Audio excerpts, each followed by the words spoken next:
Giza का pyramid हमेशा से जिज्ञासा का विषय रहा है।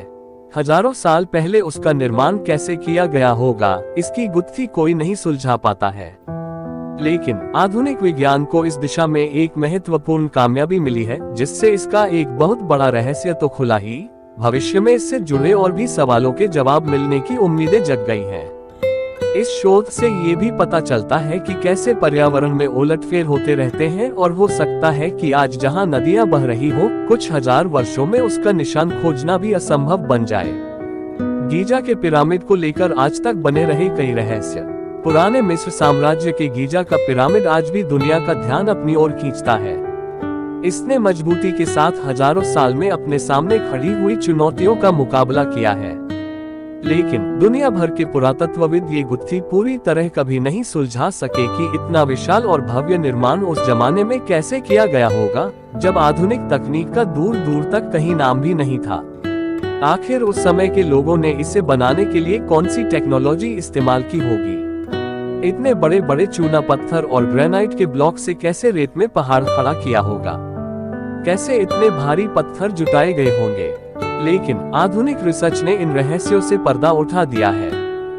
4500 वर्ष पहले क्या हुआ था? एक नए शोध में इस बात की जानकारी मिली है कि ग्रेनाइट और चूना पत्थर के विशाल ब्लॉक इस स्थान पर कैसे लाए गए होंगे। दरअसल मिस्र की नील नदी से तब एक धारा निकलती थी जो पिरामिड के पास तक पहुंचती थी, जिससे 4500 साल पहले करीब 23 लाख ग्रेनाइट और लाइमस्टोन के ब्लॉक लाने में आसानी में रही होगी।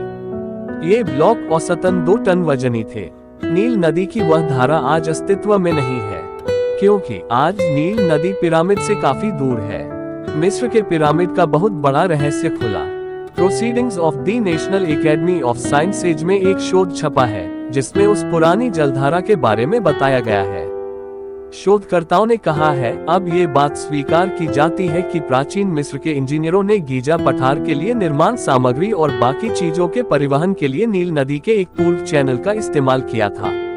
कॉलेज डे फ्रांस के शोधकर्ताओं की एक टीम की अगुवाई में टीम को खुफू ब्रांच का प्रमाण मिला है, जो नदी से जुड़ी एक धारा थी जिसने पिरामिड परिसर तक नौकायन को सक्षम बनाया।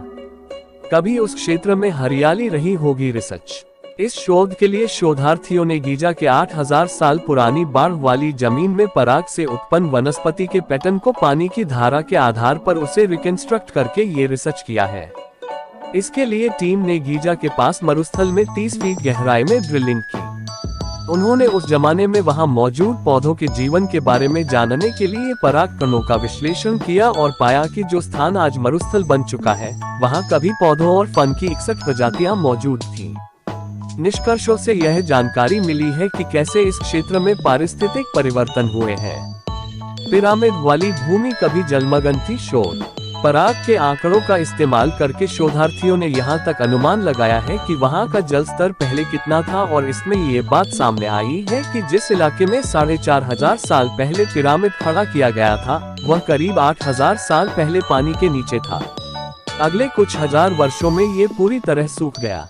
टीम ने जिस जल धारा के सबूत जुटाए हैं, वह इतनी गहरी थी कि उसमें परिवहन मुमकिन था। शोधकर्ताओं ने पाया है कि मिस्र सूख गया, नील का वह चैनल विलुप्त हो गया और वह इस्तेमाल के लायक नहीं रह गया, लेकिन तब तक पिरामिड खड़ा किया जा चुका था।